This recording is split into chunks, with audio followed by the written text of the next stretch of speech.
Mga kababayan, mabuhay! Ito si Pastor Conrad Tolosa, sumasa inyo mula sa Institute of Christian Thought. Sinasabi ni Apostol Pablo na ang bawat tao ay dapat pasakop sa mga namamahala sapagkat walang gobyerno na hindi itinatag ng Diyos. Kaya nga, ang lumalaban sa pamahalaan ay lumalaban sa itinatag ng Diyos. Ang mga gumagawa ng mabuti ay walang dapat ipangamba sa gobyerno. Subalit ang gumagawa ng masama ay dapat matakot sapagkat ang gobyerno ay inarmasan upang sila ay parusahan. Ang tanong ay ito: kailan nagiging makatarungan ang pagpapatalsik ng mga namumuno sa gobyerno? Sinasabi sa Genesis 6:5 na nakita ng Diyos na labis ang karahasan at kapusukan ng mga tao at wala na silang patuloy isipin kundi kasamaan lamang. Ang tawag sa kalagayan ng lipunan kapag wala nang sumusunod sa batas ay anarkiya.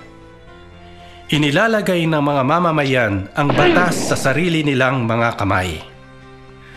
Pinagkaloob ni Kristo sa gobyerno sibil ang pangangasiwa at pamamalakad ng kabuhayan ng mga mamamayan upang ang lipunan ay makapamuhay ng matahimik at ng may kabanalan. Kapag ang kalagayan ng bayan ay nahahalin tulad na sa anarkiya, kailangan na patalsikin ng mamamayan ang mga namumuno sa gobyerno sa paraang walang karahasan.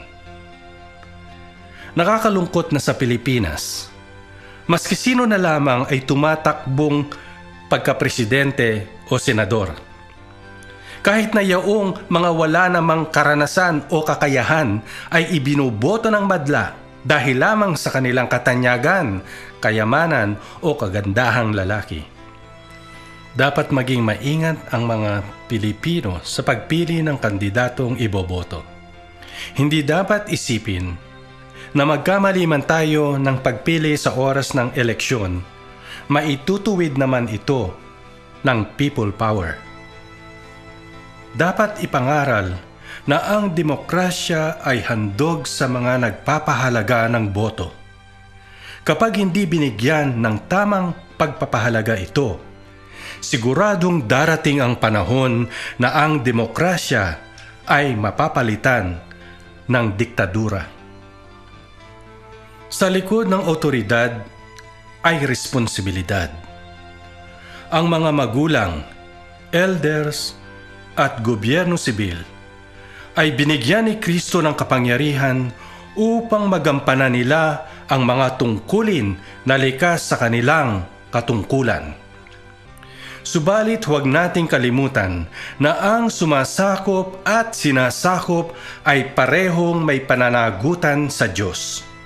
Ang anak sa tahanan, mga believers sa iglesia, at mga mamamayan sa isang bansa ay may responsibilidad na sundin ang mga patakarang itinatalaga ng mga may otoridad.